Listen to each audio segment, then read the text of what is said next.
ഇബ്നുൽ ഖയ്യിം റഹിമഹുല്ല അദ്ദേഹത്തിന്റെ ത്വരീഖുൽ ഹിജ്റത്തൈൻ എന്ന ഗ്രന്ഥത്തിൽ നിന്ന് മനുഷ്യരിൽ അധിക പേരും അവരുടെ കാര്യം അത്ഭുതകരമാണ്. അവരുടെ കാലം കഴിഞ്ഞു പോകുന്നു, ആയുസ് തീർന്നു പോകുന്നു.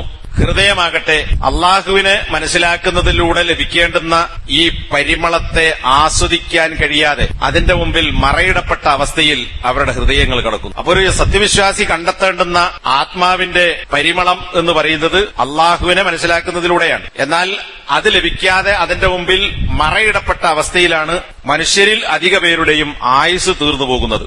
അവൻ ദുനിയാവിൽ നിന്ന് പുറത്തു കടക്കുന്നത്, അതായത് മരിച്ച് മണ്ണോട് ചേർന്നു പോകുന്നത് അവൻ കണ്ടെത്തേണ്ടുന്ന ഈ പരിമളത്തിൽ നിന്ന് ഒന്നും ആസ്വദിക്കാതെയാണ്. മാത്രമല്ല അവൻ ജീവിക്കുന്നത് കന്നുകാലികളുടെ ജീവിതമാണ്. അവൻ ഈ ഭൂമിയിൽ നിന്ന് നീങ്ങിപ്പോകുന്നത് ദരിദ്രരായ, അതായത് ഒന്നും നേടാത്ത പാപ്പറായിപ്പോയ ആളുകൾ എങ്ങനെ പോകുന്നുവോ അങ്ങനെയാണ് നീങ്ങിപ്പോകുന്നത്.